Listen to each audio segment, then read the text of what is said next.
Nós estamos aqui em Educação em Debate, em um programa especial onde vamos tratar aqui a discussão da temática das relações étnico-raciais, com a presença da Rosana, diretora da Escola Correia de Melo, com a presença da Mônica, que está aqui representando o MIPID, e com a professora Ângela Soligo, da Unicamp.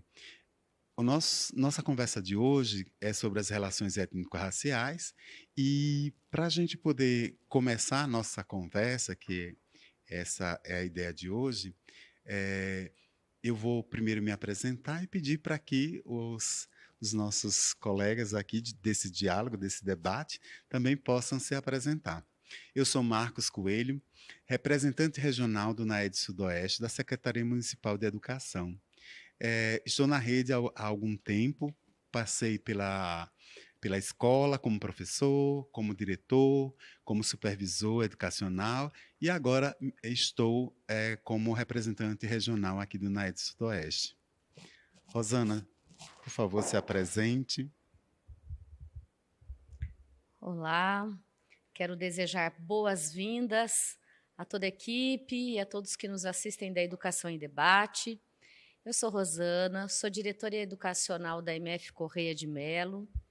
Contextualizando um pouco sobre a escola, a MF Correia de Melo fica na região sudoeste, atende o ensino fundamental, turmas de 1º ao 9º ano.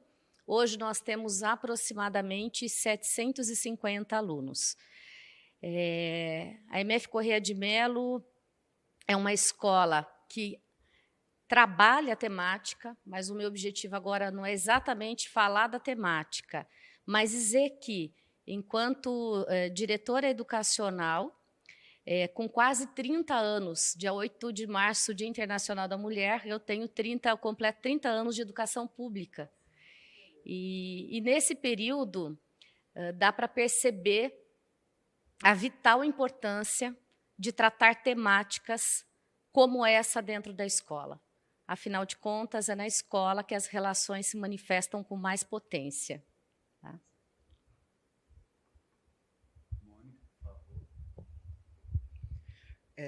Queria primeiramente agradecer ao Marcos aqui pelo convite de estar aqui com vocês. Meu nome é Mônica Queiroz, sou professora de educação infantil. Fui afastada em 2015 para assumir um programa que se chama MIPID, que é Memória e Identidade na Promoção da Igualdade e na Diversidade. É um programa que existe desde 2004, um programa em que eu, enquanto professora, fiz muitas formações por esse programa, e em 2015 fui afastada para assumir a coordenação, né, das ações formativas para os profissionais da rede dentro da temática étnico-racial. E é um prazer estar aqui nesse momento, conversando um pouco sobre essa temática que é tão cara para mim, né? Vou passar agora para a Ângela. Boa noite. Primeiro é um prazer. Vai? Bom, boa noite. Primeiro é um prazer de participar dessa conversa. Agradeço o convite. E eu sou professora da Faculdade de Educação da Unicamp, já vai fazer 25 anos. E eu, como a maioria das pessoas brancas do nosso país, passei grande parte da minha vida sem ver o racismo. Eu tive o privilégio de ter sido aluna orientanda da Fúvia Rosenberg, que me apresentou para essa discussão. Então, eu tive que ter sido educada para ver aquilo que nós somos educados para não ver. E, quando a gente começa a entender o racismo, ou você se compromete com estudar e pesquisar e aprofundar, ou você continua negando. E eu não podia continuar negando. Então, eu tenho dedicado a minha vida, são 35 anos pesquisando relações raciais e ações afirmativas.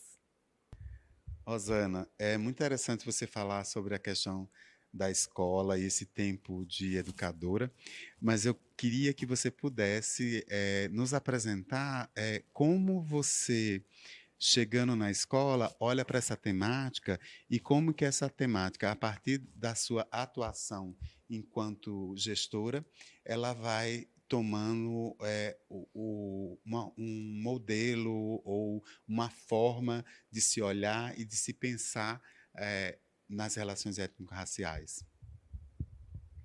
Bom, contextualizando, historicamente, a lei nasce em 2003, 10.639. Quando eu chego na IMF Corrêa de Melo, em 2009, esse projeto já tem uma certa consistência. Os professores já tinham passado por formação continuada. Quando o MIPID, então, retornando, a lei nasce em 2003, em 2004 vem o programa MIPID, e naquela ocasião foram 12 formadores selecionados, indicados, para iniciar o primeiro processo do projeto, né? Vamos pensar que a política é processual, a implementação da política ela gera um movimento que envolve todo um processo de convencimento, né, de aplicação, de viabilidade. E o Corrêa de Melo teve a sua gestora anterior nessa formação. Além da formação externa, tivemos lá professor de história, né, professor Fábio Luciano, que toma a frente desse projeto e começa a segunda parte, que eu acho que é a parte aí mais complicada. É até contraditório dizer que seria a parte mais complicada, mas a parte mais complicada é convencer o profissional, o professor. Convencer o professor da necessidade. O professor que fala de uma posição ou de branco, ou de pardo, ou de negro, convencer que ele está educando, ele está trabalhando num processo para todos. Ele vai envolver todos. Então, desse momento até 2009, quando eu assumo essa escola já tem uma consistência, ela já tem um caminho, ela já tem toda uma trajetória.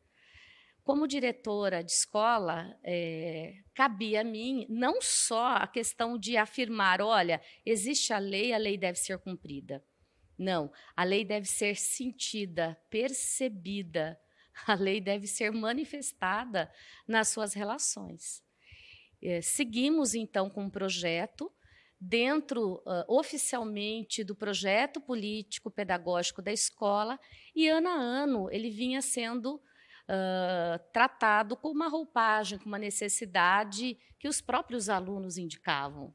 A universidade, com os debates, os próprios cadernos temáticos, né, da prefeitura, as diretrizes curriculares. Mas quem indica para a gente as novas trajetórias é o aluno. E hoje, esse projeto avança um pouquinho de projeto, especialmente com a fala do negro, das questões étnicos raciais, especialmente as questões da África, e ele vai para a questão da diversidade cultural, sempre culminando com grandes mostras de trabalho, onde a escola passa a ficar em evidência.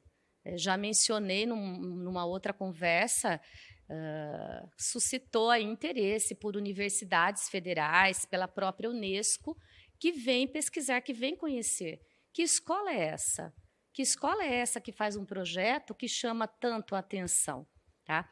Hoje, o projeto está na diversidade cultural, na expansão do território, e outra etapa do projeto é que ele sai daquela casinha. É um projeto, especialmente como indica a LDB, de história, de artes, de literatura. Não, é um projeto interdisciplinar.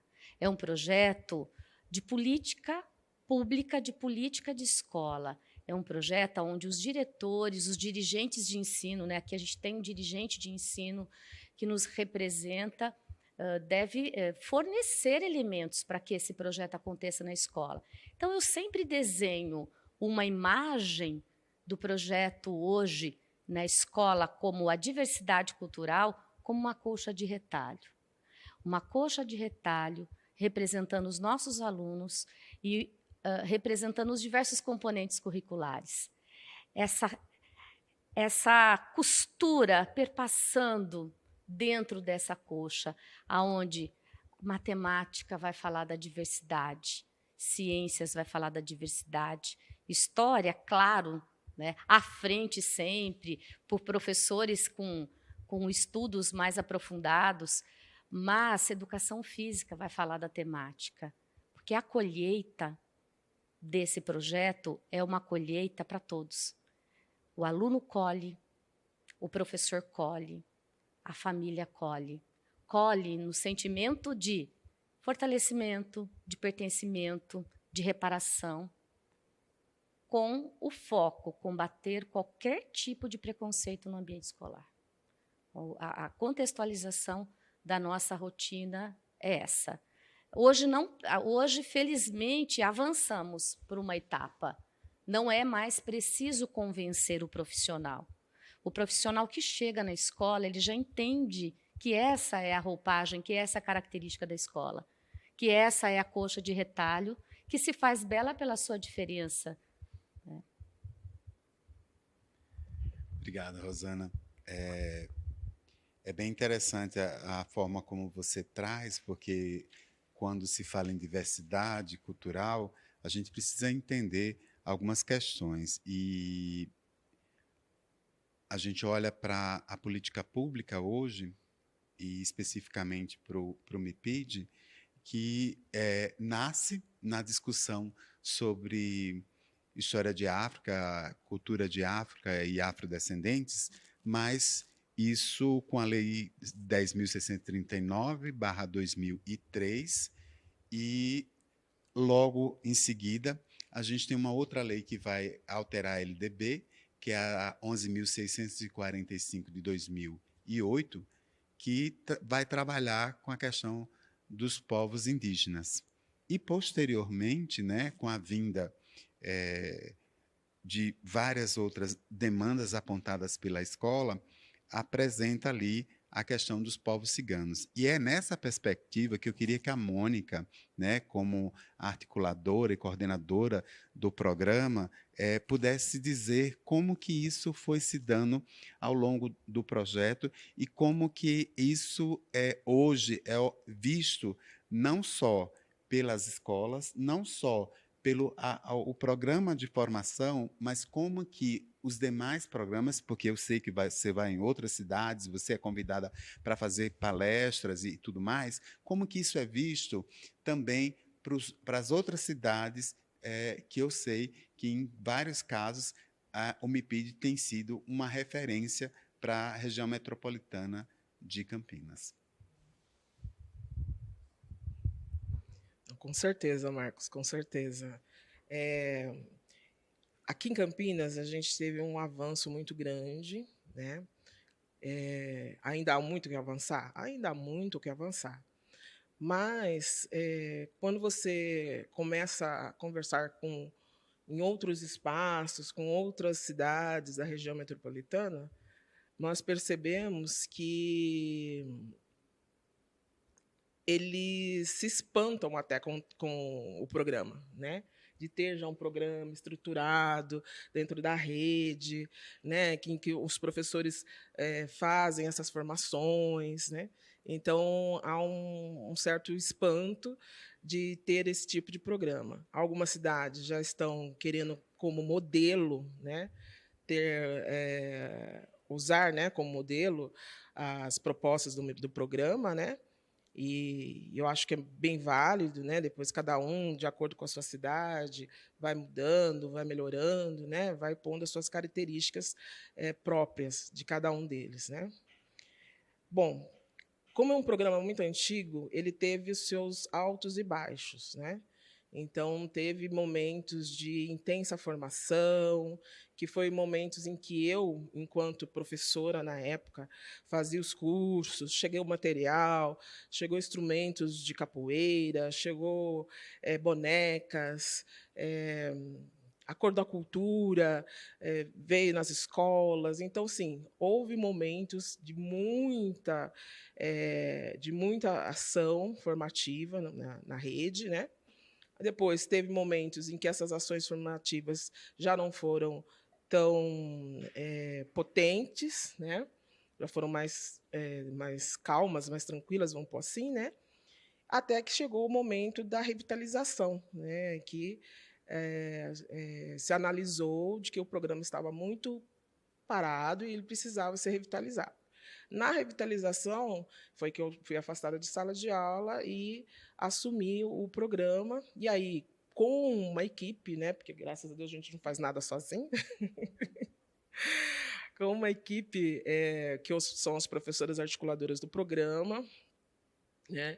E fora todos os outros parceiros, né, que nós temos na rede, que acompanham esse trabalho, que gostam desse trabalho, né, e que vão nos ajudando a planejar, a pensar ações, né, de fortalecimento, de sensibilização, de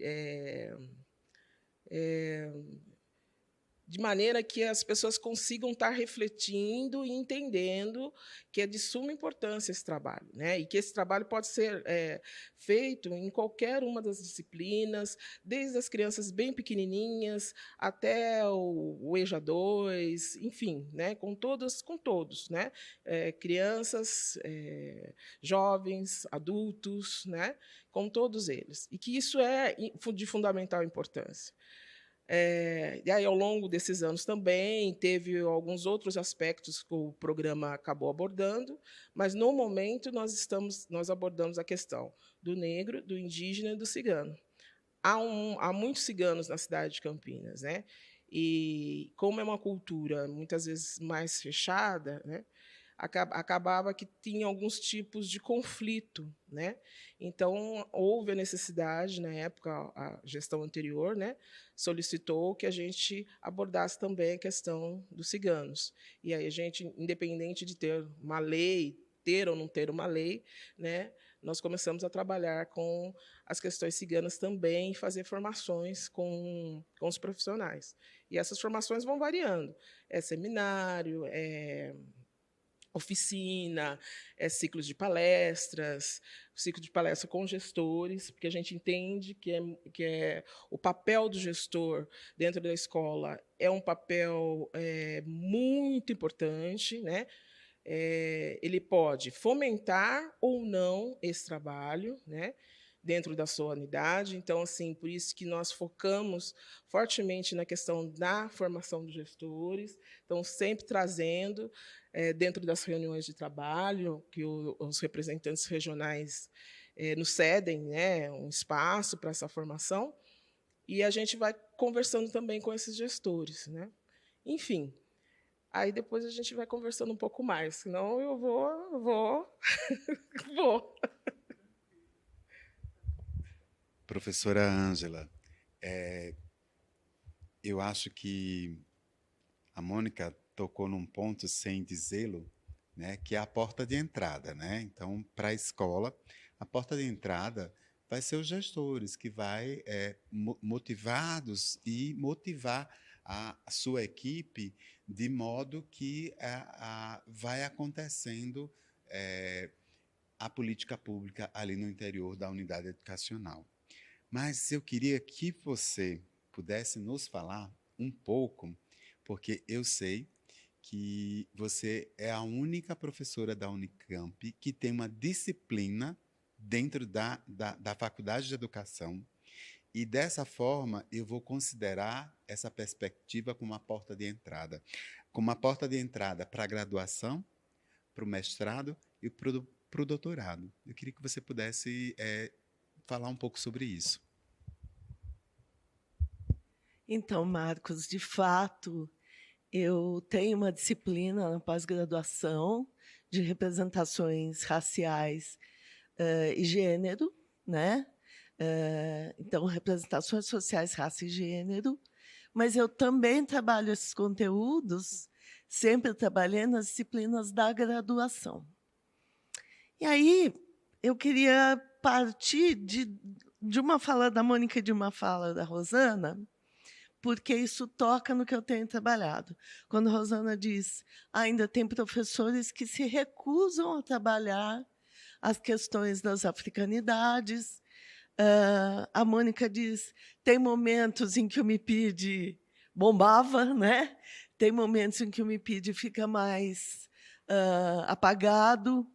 E eu vou tocar exatamente nessa questão. O que faz com que professores se sintam autorizados a não cumprir a lei?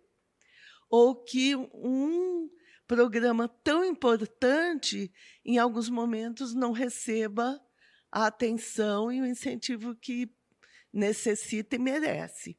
E aí eu vou entrar exatamente em algo que nos caracteriza como cultura, como seres humanos, que são as nossas representações de mundo, as nossas crenças, as nossas vivências pessoais, e como elas estão marcadas pelo racismo.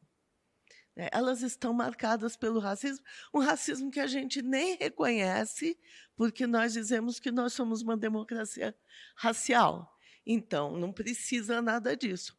Mas o racismo é presente. Todos os dias nós temos um relato de ato racista. Muitas vezes na escola e, com frequência, fora da escola.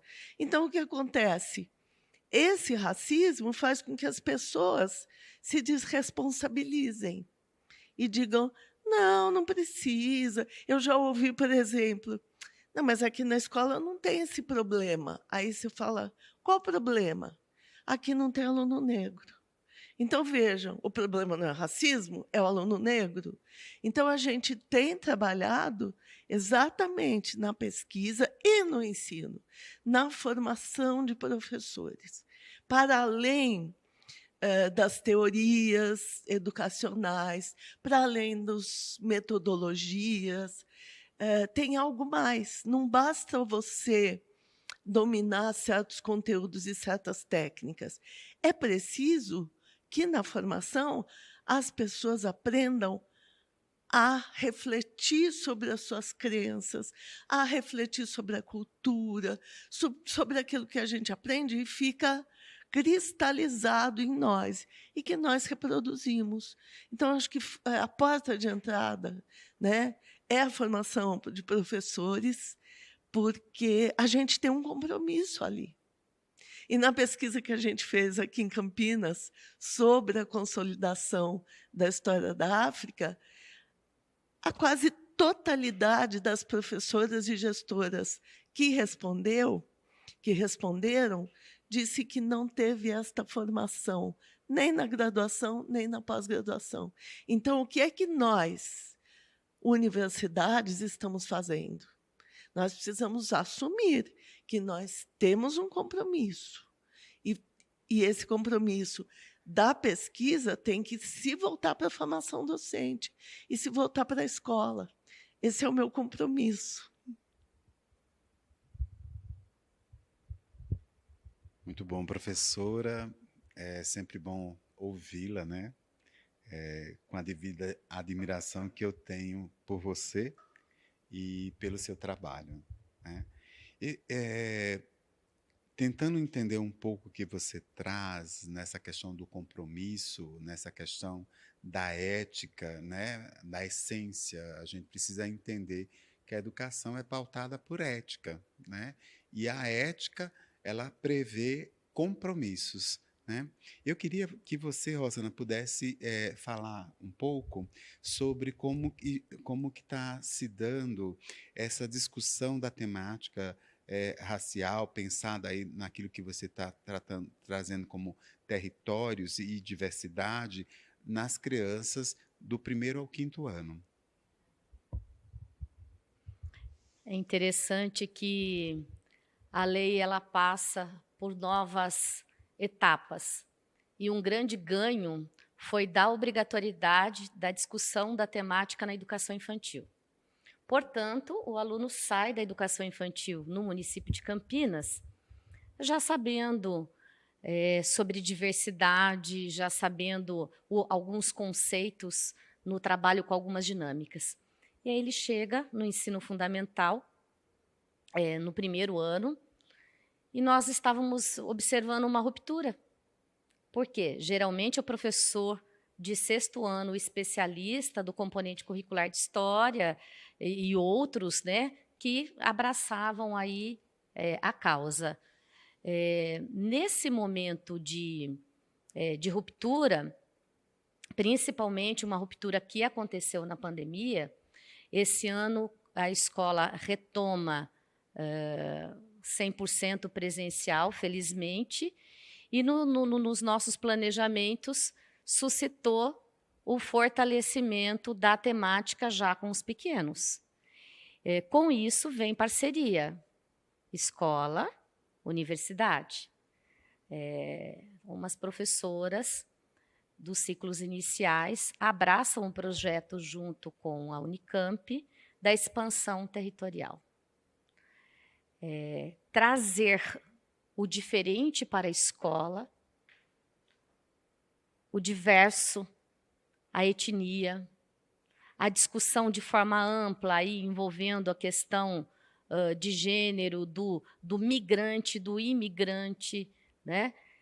Mas levando o aluno para explorar novos territórios, incluindo o conhecimento mais aprofundado a respeito da nossa cidade, que tem uma formação étnica, racial, especialmente negra, muito potente, né? Um nascedouro aí, né? Potente. A formação de Campinas teve uma minoria dominante branca, uma grande maioria negra. Então, já levar esse aluno para explorar, para expandir território.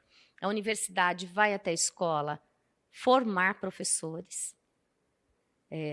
O aluno sai da escola, vai conhecer a universidade, vai conhecer Campinas, vai conhecer os territórios negros de Campinas, sempre com culminância. A culminância acontece como? Não é só o cartaz como uma fonte do projeto, é o cartaz, a mostra de trabalho, o debate, como uma culminância, como uma reflexão final.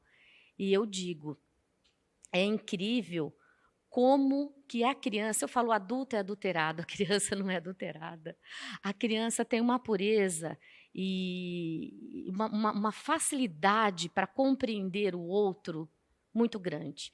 Quanto menor for esse trabalho coletivo, com uma força coletiva, com um apoio coletivo, mais cidadãos éticos, empáticos, né? Humano, sim, porque o ser humano nasce, mas não nasce humanizado. Ao longo do tempo, ele se torna humanizado. Nós vamos ter.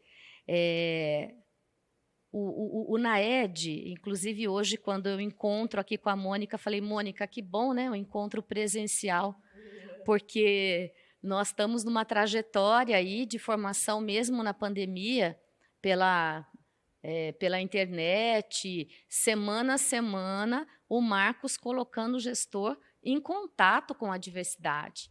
A formação com a antropóloga índia foi fantástica, com o cigano foi assim cativante, uma fala dele de fortalecimento étnico me marcou, e eu tenho repetido essa fala com frequência para a rotina, né, dos professores. Então, essa parceria e de todas as instâncias. E o convencimento com o professor, hoje a gente ultrapassou, como eu falei, algumas barreiras. As relações, elas explodem na escola, como eu mencionei aqui na minha apresentação. E o professor pede socorro. Quando o professor pede socorro para mediar conflito, é aí que o gestor entra, tá? Eu vou mediar o conflito? Vou fazer o quê? Orientar, divertir, suspender o crime de racismo, a injúria racial, a ofensa, a piadinha que não tem mais graça? Tá, eu vou fazer isso enquanto dirigente, né, enquanto gestor educacional. Mas e daí? Não é a punição em si. Aí que você convence o profissional que a nossa rotina deve ser tratada temática para o fortalecimento das práticas dele e para o fortalecimento das ações dos nossos alunos, que, em sua maioria, vêm de uma etnia. Né? Nós estamos falando de Campinas, de uma região periférica de Campinas, e de uma escola que faz a sua beleza pela diferença, pela inegável diferença de pensamento, né? De estereótipos, de gostos, e é isso que forma aquela linda aí, coxa de retalho. Então, esse ano, o projeto ganha mais essa característica. E para o ano que vem, novos debates e novos desenhos vão se formando para a nossa rotina. E no meio do processo, se tiver que redesenhar e fazer um novo cálculo da rota, nós vamos fazer um novo cálculo da rota. Porque, apesar de toda essa estrutura, né, já em andamento, apesar da lei estar próxima de fazer 20 anos, existe o racismo na escola. Existe o racismo. Hoje mesmo, eu tratei de um caso de racismo na escola. Mas qual é a diferença que eu vejo hoje? Um aluno de 13 anos foi ofendido por uma colega da mesma idade, numa ofensa racial.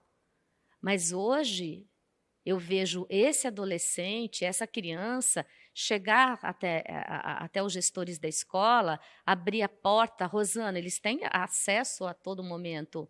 Eu fui ofendido. Eu sofri racismo, e racismo é crime, porque ele foi fortalecido. E aí vai exigir o quê? A reparação, a retratação, a conversa com a família. Hoje mesmo, após a conversa com os pais dos envolvidos, aliás, famílias que reconheceram, um reconheceu que o filho está num processo de fortalecimento, e a outra família reconheceu que a atitude da aluna não foi condizente, que a família não era conivente, que a aluna tinha sido, né, orientada. Então, com essa parceria, a hora que as famílias se ausentaram, eu e a orientadora pedagógica já abrimos novas discussões. E aí? E agora? Qual o novo desenho? Então, um projeto, uma política permanente, uma política efetiva, que deve ganhar as características conforme a exigência da nossa rotina escolar, do nosso aluno. E a escola sozinha não vai ter espaço. Por isso que é lindo estar numa mesa representada por diversas áreas, diversas instâncias educativas, fortalecendo aonde, de fato, o ensino e a aprendizagem acontece. Ótimo, Rosana. É muito, muito bom ter essa referência e ter, principalmente, a ideia do diálogo, porque a escola é o tempo todo o diálogo. A escola precisa sempre estar à frente ao diálogo. Quando a gente pauta a discussão de gestão democrática, ela não pode ser pensada única e exclusivamente numa relação hierárquica, mas uma relação horizontal, de horizontalidade, né? E aí, quando eu posso entrar na sala de alguém que, na hierarquia, seria a pessoa, o posto mais alto da escola, que é a sala da diretora, e eu posso abrir e dialogar com a diretora sobre e expor aquilo que eu estou sentindo, é um diálogo franco, é um diálogo próximo, né? É respeitoso entender que o outro tem as suas dores e que a escola, como espaço de convívio, precisa entender essas dores e, a partir delas, constituir formações, discussões, reflexões sobre. E é nesse sentido, Mônica, que eu vou fazer um link aqui com você sobre a construção do caderno temático das relações étnico-raciais. ele aconteceu anteriormente e creio que agora vocês estão numa outra perspectiva do lançamento do novo caderno. Você poderia falar um pouco sobre essas questões conosco? O caderno curricular temático foi uma construção, e demorou vários anos, inclusive, de alguns profissionais da rede. Nós tivemos um grupo aí com profissionais de diversas áreas da educação, né? Diretor, OP, professor, enfim, professor do infantil, professor do fundamental, enfim, um grupo grande de profissionais que foram pensando, elaborando e escrevendo esse caderno. Esse caderno ele foi para consulta pública, assim, consulta para as escolas, né? Da rede, né? Teve a contribuição das escolas, depois retornou. Tivemos novamente ele retornou para as escolas, né? Então, por 2 vezes ele retornou, depois que o grupo acabou abraçando algumas das sugestões, né, dadas pela rede, depois retornou, enfim. E aí, o ano passado, ele foi lançado, ele é online, e nós estamos num processo mesmo de divulgação dele. Lógico que todos da rede já sabem, estão junto com os outros cadernos curriculares da rede, né? Temos vários cadernos e cada vez vai sendo lançado mais cadernos, e ele é muito rico em todos os seus aspectos. Eu sou meia fãzinha dele, né? Mas porque, assim, ele traz, no primeiro capítulo, ele vem colocar para o profissional a importância de se trabalhar as relações étnico-raciais. Está em lei? É obrigado? Deveria ser obrigado. O profissional tem ciência de que ele tem que trabalhar sobre essas questões, né? Aí o caderno vem para fortalecer e para... Não sei se a palavra instrumentalizar seria a palavra adequada, mas para fornecer subsídios para que ele possa trabalhar com essa temática de uma maneira mais tranquila. Então, o primeiro capítulo vem trazendo essa importância desse diálogo, né, da escola com as famílias, com a comunidade. Aí depois vem trazendo um pouco da história de Campinas, né, a história negra de Campinas, que é uma história que a gente não conhece, o embranquecimento de muitas personalidades negras de Campinas, que eu mesma estudei a vida inteira no Carlos Gomes, desde quando o Estado tinha Jardim da Infância, o Jardim, depois o Pré. Eu estudei lá no Carlos Gomes. E eu nunca soube que Carlos Gomes era uma pessoa negra. Então, assim, tem muito da nossa história, fora ele, tem outros também, né? Tem muito da história de Campinas que a gente não tem nem noção, né? E esse profissional, então, assim, esses profissionais que elaboraram esse caderno tiveram cuidado de pesquisar, de ir atrás, de trazer esse conhecimento mais sistematizado, colocado nesse caderno, né? E aí o professor, como é muito criativo, ele tem, né, uma potência muito grande, ele, ao conhecer um pouco da história, sei lá, de cada um do Carlos Gomes, ou conhecer a história do Elesbão, né, enfim, ou de outros pontos todos que nós temos aqui em Campinas, né, ele pode explorar e enriquecer a sua aula, né? Então, muitas vezes, alguns profissionais falam: "Ai, mas então eu não sei como que eu vou lidar com essas questões". Eu falo: você vai lidar dentro da sua área de conhecimento, né? Então, é da educação infantil? Qual que é o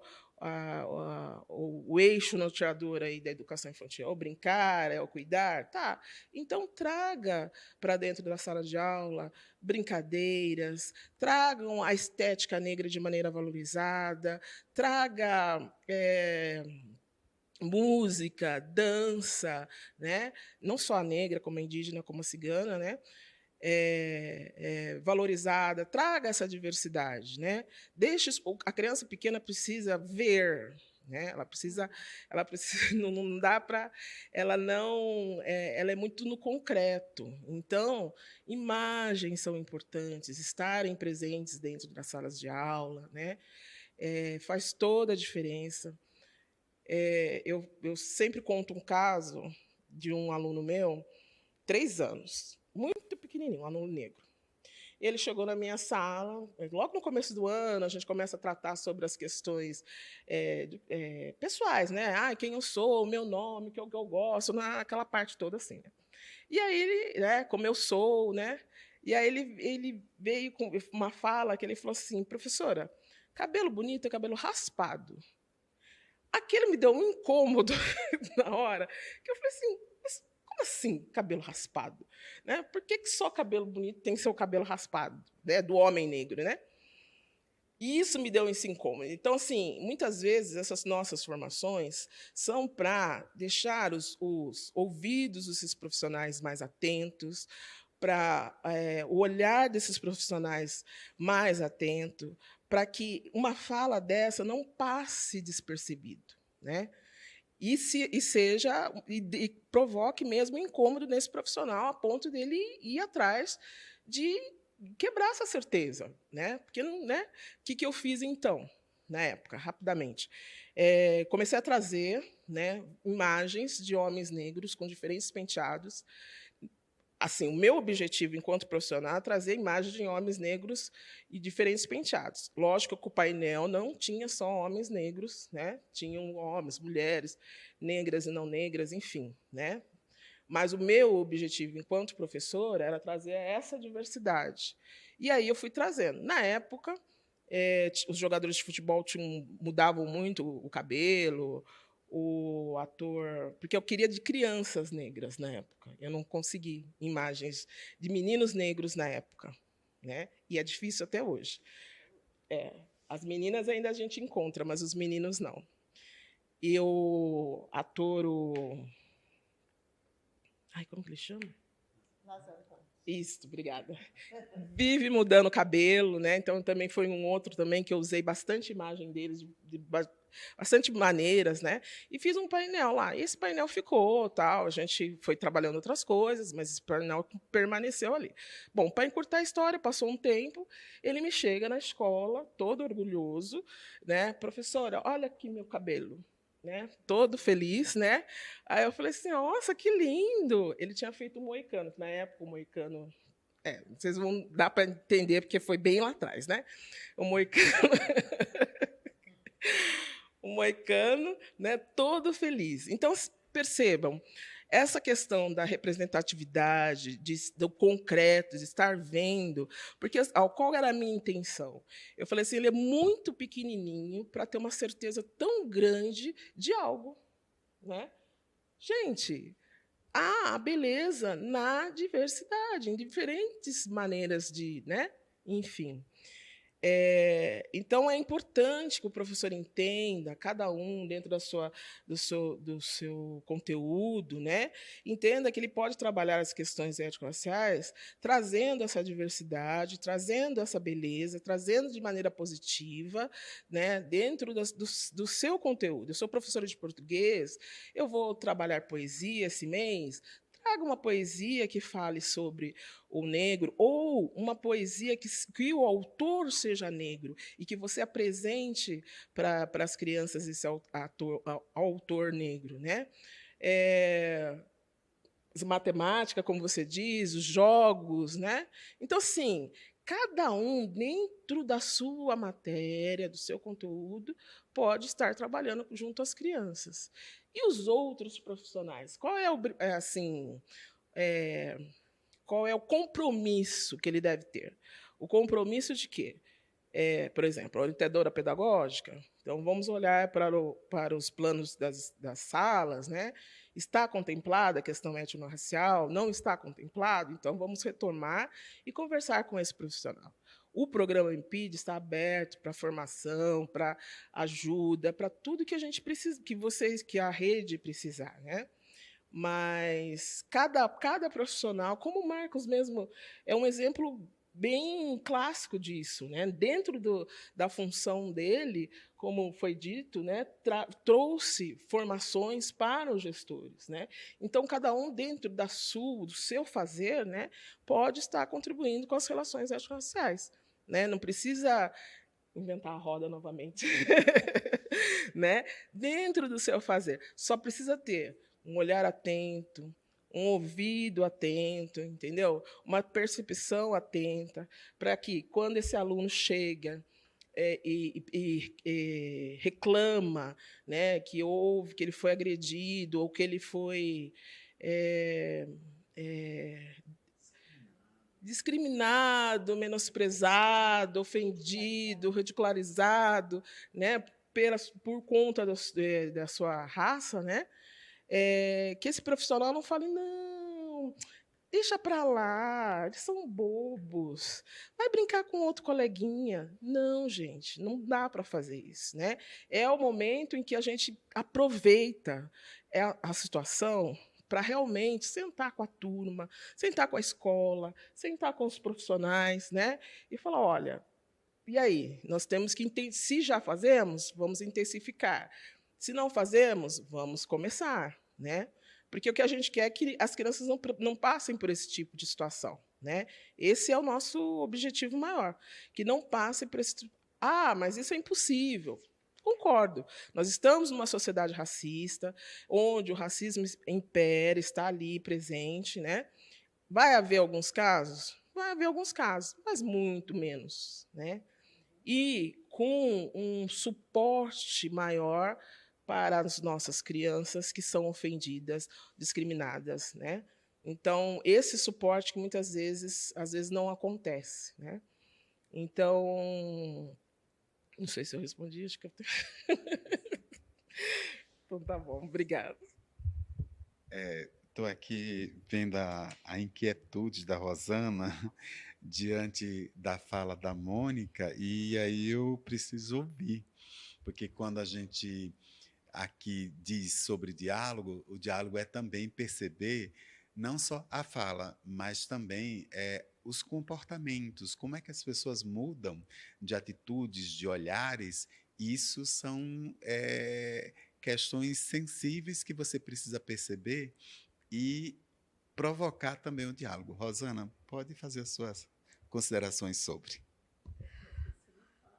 Olha, eu fiquei aqui empolgada com a fala da Mônica, porque fiz um mapa mental da tua fala, uma trajetória, Mônica, da delicadeza que você teve, da percepção de transpor a teoria da lei para a prática. Quando você traz o exemplo do menino, eu fiquei visualizando as etapas justamente descritas na lei, que foi o quê? A questão do fortalecimento. Essa criança teve a sua identidade fortalecida com aquela didática dos cartazes e tudo mais. Passou para a etapa do pertencimento, tá? Ele se sentiu pertencente daquela raça, tá? Daquela cor, daquele cabelo, e ele vai para a etapa da afirmação. Olha o meu cabelo, como é bonito. É assim, emocionante, e você conclui, Mônica, dizendo, vamos ter situações de racismo? Ainda vamos, como hoje eu vivencio essa situação, mas conseguir dar elementos para que, caso a criança passe por essa situação, ela tenha condições de maior enfrentamento. Essa criança, esse adolescente fortalecido, que tem aquele sentimento de pertencimento, que se entende como belo, daquele jeito, com a autoestima afirmada, ela tem condições de denunciar. Então, hoje eu achei muito bonito quando o pai do aluno fala, eu fiquei orgulhoso com a condição do meu filho de revelar, de denunciar, de pedir que tivesse retratação. Ele solicitou. Por quê? Porque a escola, junto com aquela família, trabalhou as 3 etapas com ele: fortalecimento, pertencimento e afirmação, dando a ele condições para caminhar e minimizar o efeito daquela dor que o outro causou nele.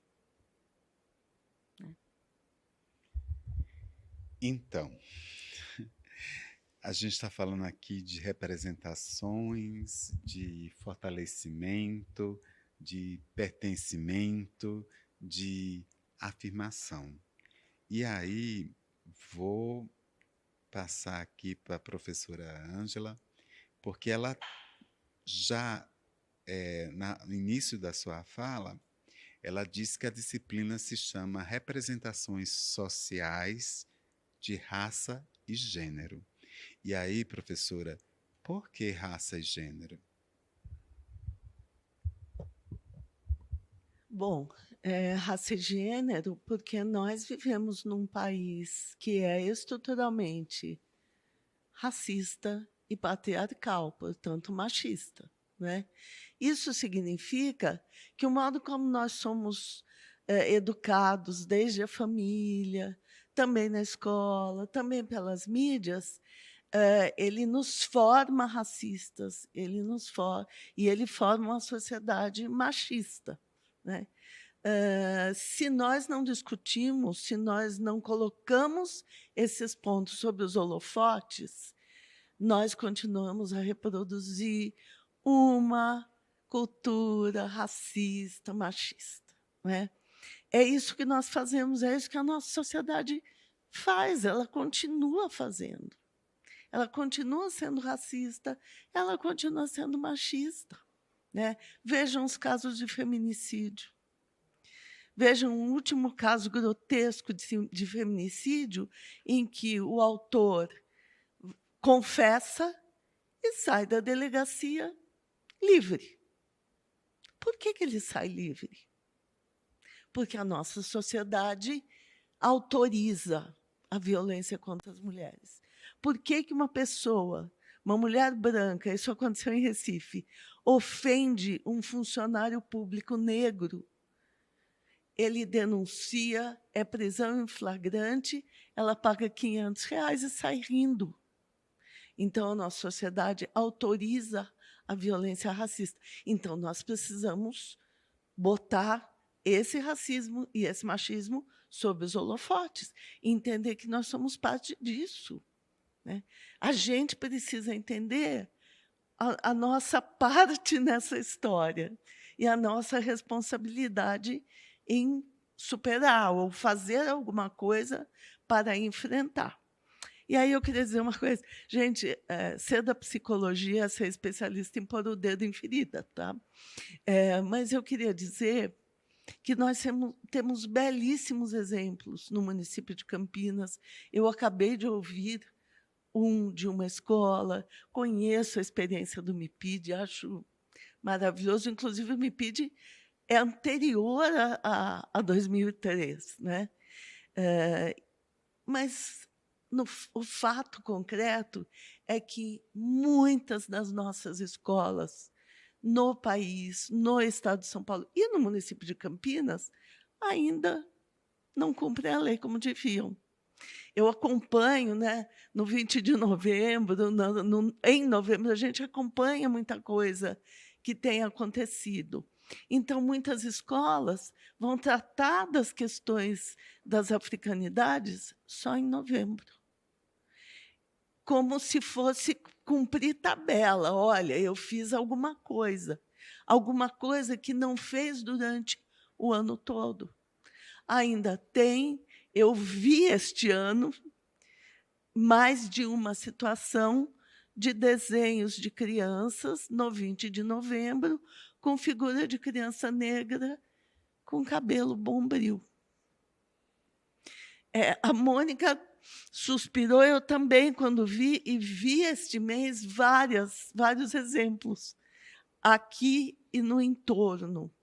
Então, nós precisamos estar muito atentos, que a gente precisa atuar para efetivamente ter uma lei assumida na sua importância, e não só para fazer figura, não é? Para isso, eu acho que a formação de professores é fundamental, a formação inicial, a formação continuada. E eu vou dizer uma coisa que muita gente vai ficar brava comigo, mas enquanto nós estivermos numa sociedade tão marcada pelo racismo, e nesses últimos 4 anos isso se revelou ainda mais violento, nós não podemos deixar a formação continuada em relações étnico-raciais dependente da vontade da professora, do professor, da gestora, do gestor, porque é fato, e isso a nossa pesquisa também mostrou, que muitos nunca passaram por uma formação continuada em relações étnico-raciais. E aí, o que essa pessoa que nunca passou, e muitos dizem que não fazem porque não se interessam, o que essa pessoa vai levar para a escola? Como é que ela vai lidar com essa criança que achava que bonita era raspar o cabelo? Porque, no fundo, o que está sendo dito para ela é: seu cabelo é feio, é melhor esconder. Né? Então, muitas crianças ouvem isso de professores. Raspa o seu cabelo, né? Prende o seu cabelo. Nós temos uma pesquisa na Unicamp com creches que mostra que aqueles momentos de lavar o cabelo das criancinhas pequenininhas, as crianças negras não têm. As crianças negras não têm este momento, que é um momento de carinho. Né? E por que elas não têm? A justificativa das educadoras: dá muito trabalho. Então, eu estou aqui fazendo o papel de advogado do diabo, no sentido de dizer que o nosso caminho é longo, é muito longo. Né? Que as nossas experiências positivas, elas existem, elas devem ser valorizadas, mas, mais do que isso, elas devem ser conhecidas. Né? Elas devem ser divulgadas para que elas possam ser exemplo, né? Para que a gente possa aprender com vocês que fazem, para que colegas possam aprender com vocês que fazem. E a gente precisa pôr os dedos nas feridas. Né? Onde não ocorre, por que não ocorre? O que falta para acontecer? Acho que aí o município tem uma responsabilidade, né? Que é, além de promover formação, que eu vou dizer para vocês, o município de Campinas promove formação. Né? Não é omisso nisso, mas, além de promover, cobrar. Porque a sociedade tem direito de uma educação antirracista. As crianças e jovens e adultos no EJA têm direito a uma educação antirracista. Não é uma questão de vontade, não é uma questão de boa vontade, é uma questão de direito. E direito a gente cobra.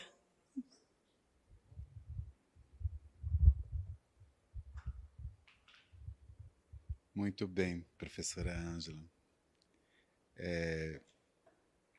Eu queria falar sobre um autor que eu gosto muito e que me traz algumas coisas que são interessantes na discussão, né? É o Axel Honneth. Ele pauta pela luta do reconhecimento recíproco. E aí ele traz 3 elementos fundamentais para que essa luta por reconhecimento recíproco possa acontecer. A primeira base é o amor. E aí, quando ele fala do amor, ele vai falar do amor primário, o amor da família, o amor das instituições escolares, das instituições religiosas, dos ciclos da comunidade. E, em seguida, ele toma uma outra perspectiva, que é a perspectiva do direito. A Ângela acabou de falar sobre a questão da perspectiva do direito. Então, na perspectiva do direito, ele diz que a legislação precisa fazer com que esse reconhecimento recíproco aconteça. Aqui no Brasil, o que a gente pode reconhecer como a legislação que nos coloca nessa discussão, primeiro é a própria LDB, né? Aliás, primeiro é a nossa Constituição, que diz que nós não podemos discriminar as pessoas pela raça, credo, religião e sexo. Então, essa é a primeira legislação. A segunda legislação, a gente já comentou aqui, que é a 10.639, História e Cultura de África e Afrodescendentes.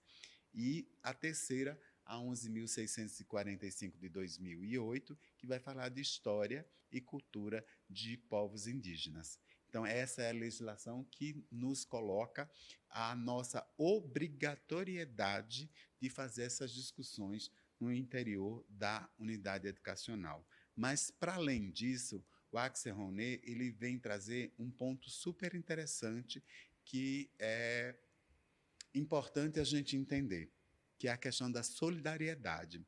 Ele diz que a culminância da luta pelo reconhecimento recíproco é a solidariedade. Então, eu não preciso ser mulher para entender as demandas das mulheres. Eu não preciso ser indígena, fazer parte dos povos indígenas, para entender a demanda dos povos indígenas. Eu não preciso ser negro para entender as demandas dos povos africanos e afrodescendentes. Mas eu preciso ser solidário a todas essas demandas, a todas essas questões. E aí, eu acho que é interessante quando você diz isso, Ângela, porque é um dever. É um dever porque está na obrigatoriedade. Mas o meu convite é que, para além do dever, que é isso que a gente está fazendo aqui nessa mesa, é a gente se colocar na situação de solidário, de solidariedade a todas essas demandas. E que todos os povos, sejam eles indígenas, sejam eles negros, pardos, sejam eles ciganos, e seja qualquer outra representatividade, precisam ter a solidariedade de todos nós. E, nesse sentido, eu queria que a gente pudesse, que a gente já deve estar caminhando para os finalmente aqui das nossas discussões, né? Mas eu queria que cada um pudesse, a partir, não especificamente da teoria, porque ninguém precisa necessariamente saber sobre a teoria de Axel Roné, mas como que isso toca vocês por essas três perspectivas. Rosana? Eu acho que impossível não ser tocada pela questão da solidariedade. Ser solidário é acolher a dor do outro. Não é sentir a dor do outro porque nós não somos capazes de sentir a mesma dor. Mas acolher. Acolher e amparar. Como educadores, e especialmente educadores públicos, educadores da diversidade, é uma condição absolutamente elementar para o nosso papel. Como servidor público, é acolher de forma sempre solidária a dor que esse aluno pode sofrer em detrimento de coisinhas que já não deveriam mais existir. Uma piada de mau gosto, um apelido depreciativo, que era muito comum até certo tempo. Os meus alunos eles já sabem a regra da piada. Por que não a piada? Rosana, porque para um rir, o outro sofre. Geralmente é assim que acontece. Por que não o apelido? Porque eu tenho um nome, né, de nascimento, é esse nome que me pertence. Então, dessas leis, a professora Ângela traz claramente a lei da condição do direito, né? Mas eu fecho aí com a solidariedade. Inevitavelmente, sejamos solidários, sim, a todos, mesmo que a dor não seja nossa. E eu quero aproveitar, me despedir aqui do debate, Educação em Debate, me senti tão honrada de dividir essa mesa com pessoas tão qualificadas, como Marcos, a Mônica, a professora Ângela. Sejam sempre muito bem-vindos em nossa escola. A gente se apropria, né? A escola é pública, mas 13 anos naquele espaço. Sejam bem-vindos e muita gratidão pela confiança em compartilhar aqui a experiência com vocês. Mônica, e aí eu também te passo a mesma questão, como que você olha para esses 3 itens, o amor, o direito e a solidariedade, primeiro como mulher, segundo como mãe e terceiro como educadora. Bom, eu acho que o mais forte desse daqui é o amor, né? Amor né? No caso, o amor é pelas crianças, amor à sua profissão, o comprometimento que educador eu sou, né? Que educador eu me considero, né? E é um educador comprometido com a melhoria de uma sociedade, é um educador que se incomoda e quer que as coisas melhorem, né? E porque vê esperança nessa sociedade. Eu acho que só estou na educação porque eu acredito na transformação, né? E acredito que essa transformação ocorra quando a gente se sente tocado, né? E se sente tocado, muitas vezes você desenvolve esse amor, né?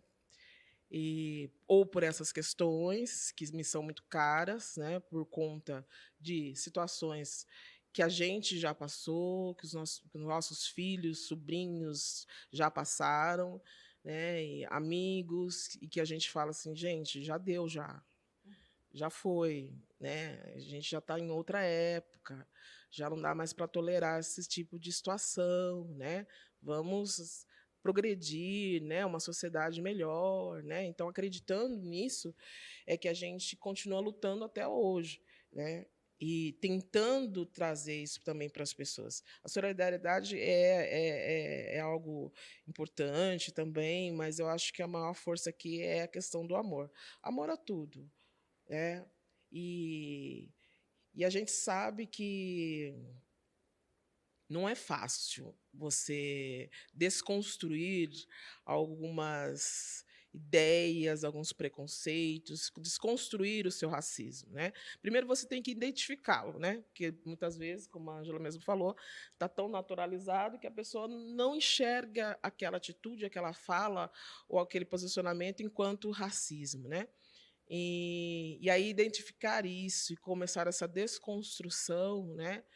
Que também nós negros passamos também por isso, tá, gente? Não é porque a pessoa nasceu negra que ela já é nato, que ela já sabe todas essas questões étnico-raciais. Não, né? Através de estudo, reflexão, né? Enfim. E os grupos, né, sociais ajudam muito nisso, né? Quando você está em contato com algum grupo que também que te ajuda a refletir sobre essas questões. Então, todos nós passamos por essa desconstrução, né?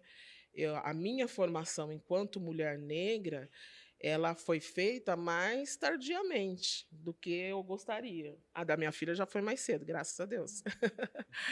Porque e aí, mais tardiamente, é que eu fui desconstruindo todas essas questões, enxergando, muitas vezes, situações que eu passei que eu achava que não era racismo, né? E depois que você vai entendendo o racismo estrutural, o racismo institucional e os tantos outros, né, classificados aí, recreativo e tudo mais, é que você vai entendendo que algumas situações que você passou era o racismo, né? E então, assim, esse programa, né, ele ajudou a me formar enquanto pessoa, enquanto profissional, né? Por isso que eu amo esse programa, amo mesmo, porque eu sempre fui muito grata a ele, né, por essa formação que me ajudou, que eu não tive na época da universidade, né, quando eu estudei lá no Unicamp, não tive, mas eu tive essa formação depois, né, e essa formação foi essencial para mim, né, enquanto mãe, enquanto mulher. Por isso que eu digo que hoje a minha filha já muito mais cedo entrou em contato com essas questões e se empoderou, se fortaleceu muito mais cedo, né? Então, eu acredito na força desse amor mesmo, nesse amor que as pessoas devam sentir umas pelas outras, né? Que eu acho que aí o mundo seria melhor, né? Será melhor. Não, não seria, será melhor, né? Nunca perder a esperança. Bom, eu escrevi aqui 3 palavras: aprendizagem, solidariedade e amor, né, inspirada aí pela sua fala, Marcos. Por que que eu escrevi primeiro aprendizagem? Porque, assim como nós aprendemos uma cultura pela metade, uma história pela metade, uma ideia de civilização que ficou lá, encarcerada na Europa Ocidental, nós precisamos aprender aquilo que nos foi negado. Os saberes de África, os saberes afro-brasileiros, latino-americanos, os saberes decoloniais. Porque tem um autor latino-americano, colombiano, que é o Edgar Barreiro. Ele diz que nos nossos sistemas patriarcais, racista, capitalista, a gente aprende a amar os nossos opressores. E nós precisamos aprender a amar a nós mesmos, não é? Então, acho que a aprendizagem é um primeiro ponto. O segundo é a solidariedade. E aí eu fiquei pensando, como ser solidário e, ao mesmo tempo, ficar aprendendo a competir o tempo todo, né? Quem é o primeiro, quem é o melhor, quem é o mais. Infelizmente, nossos sistemas educativos, desde muito cedo até o final do percurso universitário, incentivam a competição. Como ser solidário? Então, acho que a gente tem uma tarefa educativa que é gigantesca, que é ensinar outras possíveis relações, ensinar a cooperação, ensinar a coletividade. E aí a cultura afrocentrada ensina muito, a cultura africana ensina muito de solidariedade. E o terceiro ponto, que é o amor, eu queria dizer que o amor é doce, mas é valente, né?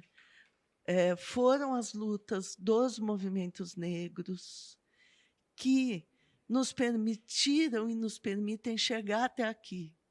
Essas lutas, elas são amorosas, elas são por um coletivo, elas são por uma outra sociedade e outra humanidade possível. Elas são doces, mas elas são muito valentes. E é essa valentia que nos trouxe até aqui.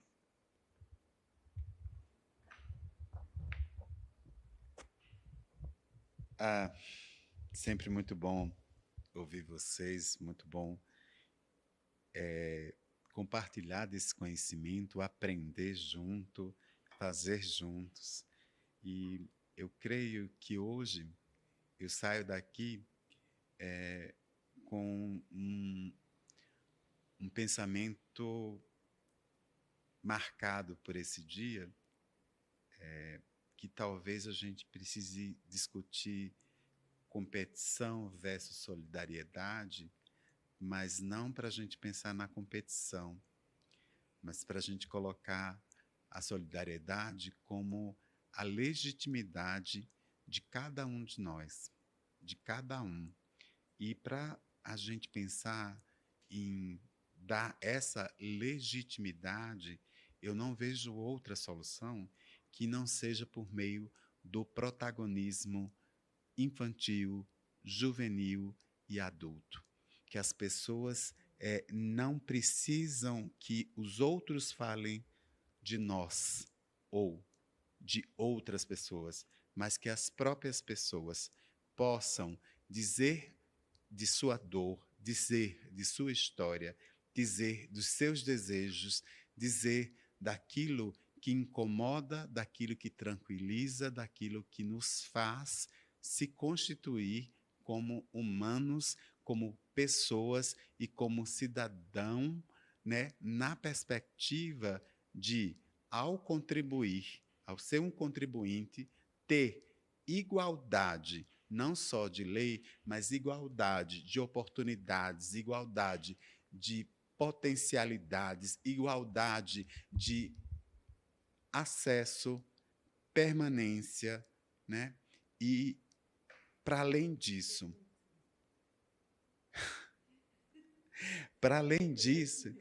o reconhecimento que é a meta fundamental do Axel Ronnet, que a gente falou aqui, obrigado, Ângela, mas que a gente possa, a partir desse momento nosso aqui, da Educação em Debate, vocês que estão nos assistindo, poder ter essa garantia e poder estar junto conosco nessa luta, nessa legitimidade da solidariedade para com todos os povos, para com todos aqueles que talvez não possam estar nessa mesa, mas estão nas suas casas, nos assistindo e entendendo o princípio da questão da humanidade: o amor, o direito e a solidariedade. Eu só queria que cada um pudesse dizer uma palavrinha para finalizar aqui nosso encontro, que é muito importante isso, como é que a gente entra e como é que a gente sai de um encontro como esse. Por favor, Mônica. Bom, minha palavra é Ubuntu. Eu sou porque eu sou com o outro, né? Então, essa questão do coletivo. A minha palavra é aprendizagem. E eu hoje, nessa mesa, vim aprender. Vim aprender com uma diretora de escola, eu vim aprender com uma coordenadora do MIPID e vim aprender com o Marcos. É isso que a gente precisa fazer. A gente precisa se despir das vaidades e querer aprender. E eu encerro o nosso programa com uma palavra. A palavra é gratidão. A gratidão por estar aqui nesse espaço, a gratidão por ter essas pessoas convidadas e aceites os devidos convites, a gratidão por essa experiência singular de poder estar levando à casa de vocês, levando para os educadores. O nosso trabalho é pautado na educação em debate. Muito obrigado a todos e um grande abraço e que possamos mais vezes nos encontrar aqui no Educação em Debate.